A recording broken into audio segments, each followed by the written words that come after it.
정책 엘리트 전문가의 등장. 그날은 오전 내내 먹구름이 하늘을 뒤덮고 비가 오락오락하는 바람에 노동절 행사가 시들해질 판이었다. 4년에 한 번씩은 의례 그렇듯이 1912년 뉴욕주 버팔로시에서도 노동절인 이날 대통령 유세가 시작되었는데 날씨 탓인지 이날 브론스 공원에는 주로 민주당 대통령 후보인 뉴저지주 출신 우드로우 윌슨의 연설이 있을 거라는 권고가 있었음에도 불구하고 주로 자동차 계층인 민주당 골수 분자 가족들만 유세와 노동절 행사를 보러 모여들었을 뿐이었다. 그런데 당시의 몇몇 신문 보도를 보면 예의 따분한 소개 연설 뒤에 프린스턴 대학 총장을 역임한 윌슨이 연단에 올랐을 때는 무려 10만여 명의 관중이 자리를 메웠다고 한다. 그날 윌슨은 준비해온 원고를 무시하고 즉흥적으로 연설을 했는데 그의 유세 기간 중 그렇게 뛰어난 연설은 드물었다고 한다. 한때 대학에서 정치학과 법학을 강의했던 윌슨은 그날 경제에서의 독점 및 경쟁에 대한 복잡한 연설 끄트머리에 주로 노동자 및 상인으로 이루어진 청중들에게 이런 기이한 경고를 했다. 그래서 저는 전문가들로 이루어진 정부가 출현할까봐 심히 걱정됩니다. 민주국가에서 시민들이 정치를 전문가들 손에 맡겨버린다면 어떻게 되겠습니까? 정치에 대해 잘 아는 소수의 전문가들에게 정치를 일임해 버리면 우리는 무용지물이 됩니다. 정치를 모르는 사람은 자유인이 될 수 없습니다. 그렇게 되면 우리는 민주국가의 여러 기관들을 전문가들에게 맡기고 그들에게서 정치를 배워야 하는 날이 올 겁니다. 윌슨 아닌 다른 정치인이 이런 말을 했다면 이렇게까지 이상하게 들리지는 않았을 것이다. 그 중에는 조나단 스위프트를 읽은 이들도 더러 있었겠지만 대부분은 그의 글을 읽은 적이 없었을 텐데도 미국에서는 아주 오랫동안 무수히 많은 정치인들이 일반 국민들의 상식과 지혜를 찬미하고 전문가들을 비하해 왔다. 정치 연설가들은 걸핏하면 지식인들의 비현실적인 몽상을 비웃었고 윌슨 자신도 전문가들의 모호한 말버릇과 사실을 회피하거나 돌려 말하는 지식인 특유의 악습에 대해 불평한 적이 있다고 한다. 윌슨의 이 경고는 유세 연설의 끝부분에 나온 말이니만큼 전직 교수가 노동계층 유권자들의 환심을 사기 위해 한번 해본 얄팍한 수작이라고 치부해 버릴 수도 있을 것이다. 윌슨은 한때 존스 홉킨슨 대학원에서 역사가인 하버트 백스터 애덤스와 경제학자인 리처드 T. 일라이의 강의를 들었으면서도 이런 말을 한 적이 있다. 내가 정치 문제에 대해 가장 심오한 논의를 들었던 곳이 바로 노동자들이 모이는 선술집에서였다. 사실 윌슨의 전력을 아는 사람이라면 이날 그의 연설에는 그가 교수 및 학자로서 미국 정부에 대해 가르쳐 온 내용과 모분되는 부분이 많았다는 걸 눈치챘을 것이다. 윌슨은 프린스턴 대학 재직 당시 미국 정부에 더 유식하고 능력 있는 행정가를 필요로 한다고 주장하며 학생들에게 공무원이 되도록 권유했고 1880년대에 이미 앞으로는 전문 행정가가 더 필요할 거라고 예측했었다. 그러나 그는 행정과 정치를 엄격히 구분했다. 정치의 뜻을 두기 전에 쓴 유명한 논문에서 그는 정치와 행정은 전혀 다른 분야라고 주장했다. 그는 1887년에 이런 말을 한 적이 있다. 행정은 경영학의 일종으로서 시끄럽고 번잡한 정치와는 동떨어져 있고 이론의 소지가 많은 입법부와도 대부분의 영역에서 구별되어야 한다.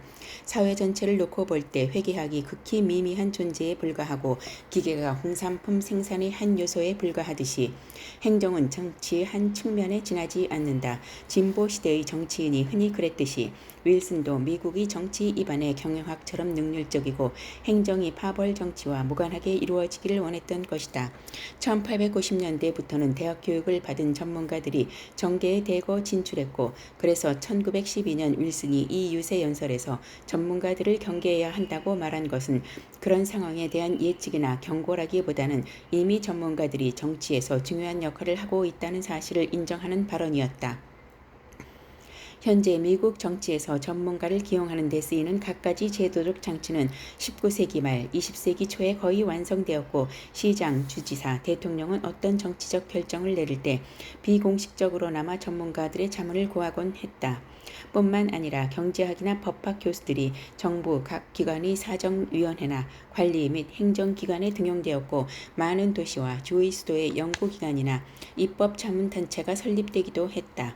전문가들은 또 19세기 말의 여러 개혁 운동에도 지도적인 역할을 했다. 무능하고 부패한 정치가들은 해결해야 할 사회 문제나 싸구려 셋집, 공장, 교도소의 문제점들을 폭로하는 전문가들의 보고서나 연구 때문에 골머리를 앓곤 했다.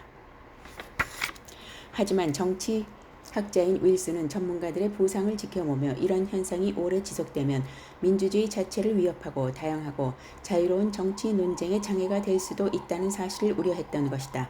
전문가들은 갖가지 정치 문제를 필요 이상으로 복잡하게 만듦으로써 일반 국민들의 정치적 자신감을 저하시키고 투표를 통해 선임된 관리들이나 공공기관이나 위원회나 조정위원회 때문에 그 중요성을 상실할 수도 있었다. 현재 우리는 전문가들의 영향력이 그렇게까지 크지는 않다는 걸 알고 있지만 윌슨의 경고는 투표를 통해 당선된 공직자들이 걸핏하면 어렵고 논란의 여지가 많은 문제들을 전문가들로 이루어진 위원회나 대책본부에 위임해버린다는 사실을 다시 한번 상기시켜 준다. 민주국가인 미국은 겉으로는 전문가들을 무시하는 척하면서도 실제로는 전문 지식이나 기술에 꼼짝 못하는 경향이 있다. 미국인들은 정책 입안 때 반드시 사회과학의 이론이나 방법을 응용해야 한다고 생각하고 지금까지의 정책 입안 과정을 살펴보면 민주적인 절차를 희생하는 한이 있더라도 좀 더 과학적인 정치를 해야 한다는 믿음이 그 바탕에 깔려 있다. 현대 미국 정치는 행정, 과학, 법학은 물론 통계학, 경제학 그리고 다른 사회과학 분야의 전문 지식을 통치에 불가결한 도구로 이용해왔고 각 분야에서 정부의 역할이 점점 커지면서 그런 경향도 더 심해졌다. 윌슨은 전문가들을 불신했고 그들에게 지나치게 의존하면 민주적인 의사결정이 어려워진다고 경고했지만 그렇다고 해서 전문가들의 도움 없이 정치는 할 수 없었다. 그 노동절 연설 자체도 하버드 법대 교수이고 나중에 윌슨 정부가 시행한 반독과점 정책과 연방준비은행 안 작성에 있어 중요한 역할을 한 루이스 디 브랜디스의 도움을 받아 작성한 것이었다. 하지만 전문가들이 민주주의의 끼치게 될 해악에 대한 윌슨의 경고는 결코 입에 발린 소리가 아니었다. 윌슨은 대학 교수 출신이었고 정치 지도자들이 가져야 할 자질에 대해서도 잘 알고 있었지만 그가 정부에 등용한 학자는 몇 안 되었다. 텍사스 출신으로 아주 머리가 좋았던 에드워드 M. 하우스 대위는 예외였지만 윌슨은 원래 성격상 고문이나 자문역과 별로 사이가 안 좋았다. 하우스는 건강이 안 좋아서 공직에 나가거나 정식으로 행정 업무를 볼 수는 없었지만 정치 상황이나 인간관계에 관심이 많았고 비공식적인 경로를 통해 윌슨을 도우는 걸로 만족했다. 윌슨은 하우스와 아주 가까웠지만 놀랍게도 그들이 처음 만난 건 선거를 치르기 불과 1년 전이었다. 하우스는 자문하는 걸 즐겼고 프란시스 베이컨은 처럼 자문역과 정치 지도자 사이의 관계에 대해 아주 잘 알고 있었다.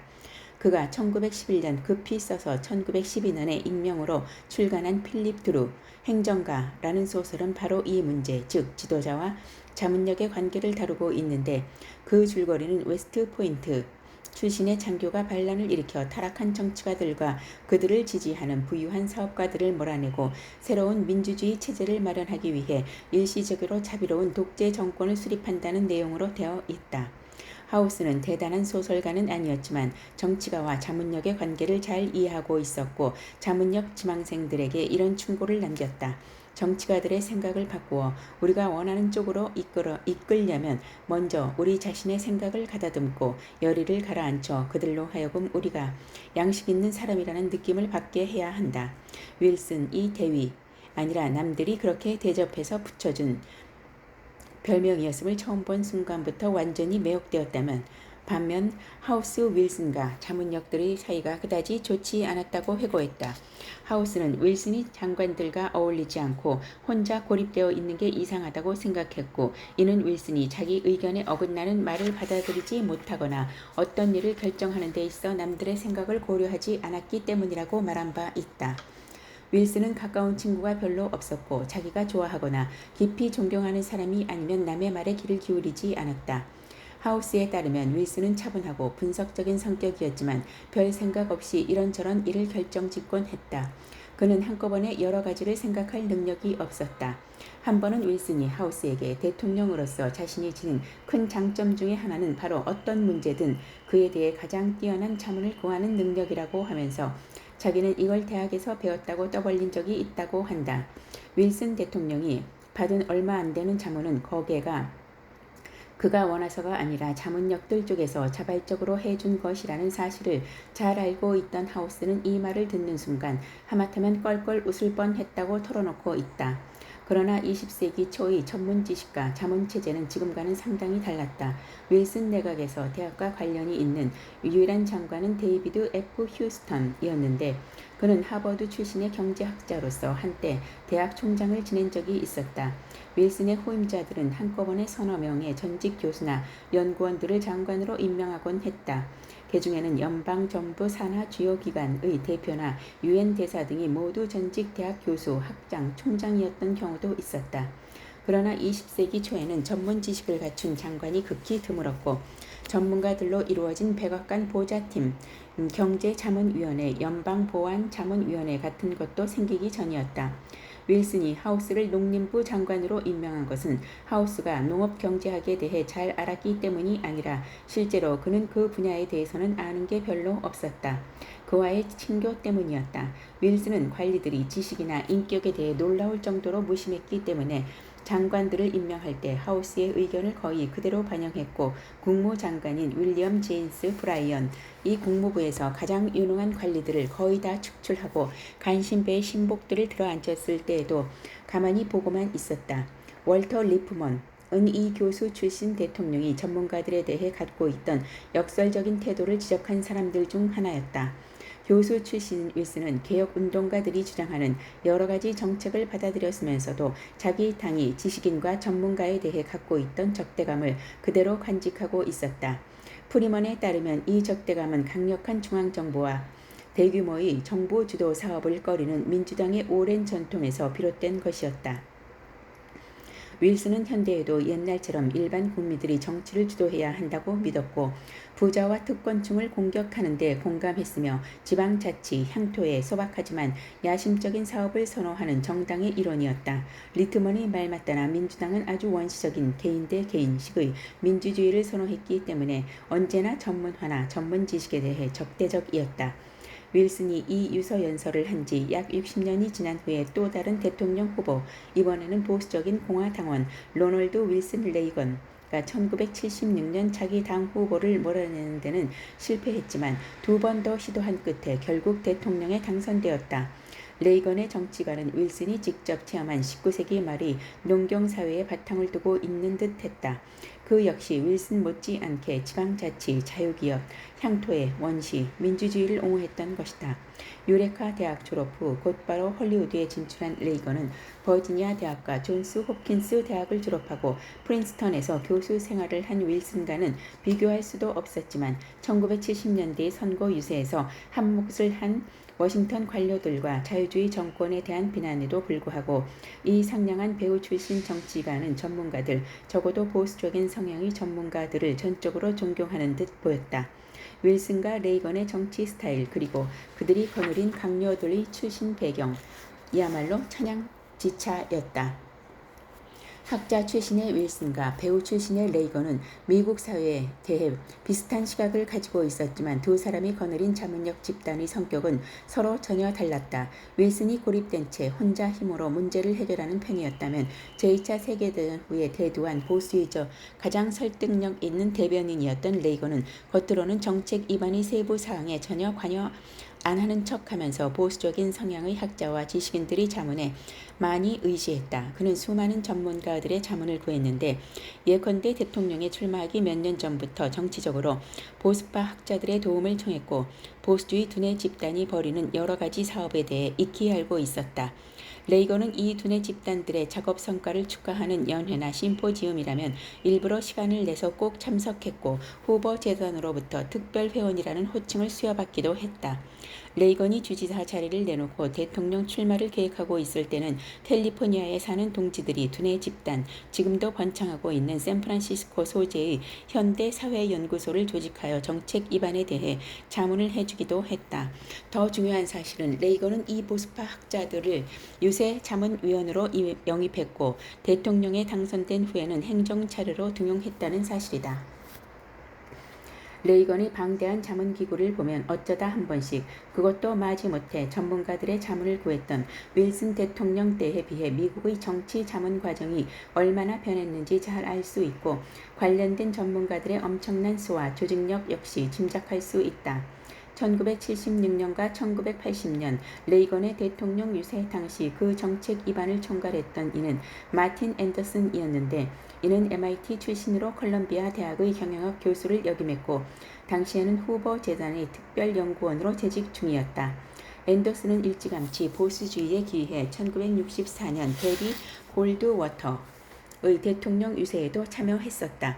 1950년대 말 60년대 초의 많은 청년 보수주의자들과 마찬가지로 그 역시 프리드리히 하이에크, 루드비히 폰 마이시스, 밀턴 프리드먼 등의 경제학자와 에인 랜드의 영향을 받았는데, 그는 지금도 1950년대 후반에 대학원 경제학과에 다닌 자기가 어떻게 대학의 정규 학과 과정에서 그런 학자들의 저서를 읽을 수 있었는지 모르겠다며 놀라움을 표하고 있다.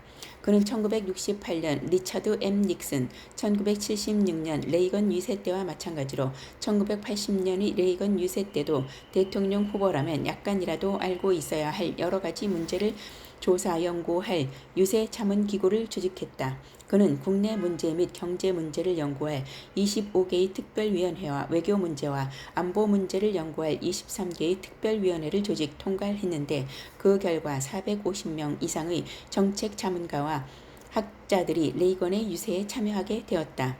그중 레이건 임기 첫 해에 나무위원회 자문으로 활동했던 앤더슨, 유세 당시 대외 정책 자문으로 일했고 나중에는 잠깐 동안 안보 자문으로 근무한 리처드 V. 앨런을 비롯해 수십 명의 정책 자문역들이 레이건 취임 후에 전부 관료로 등용되었다.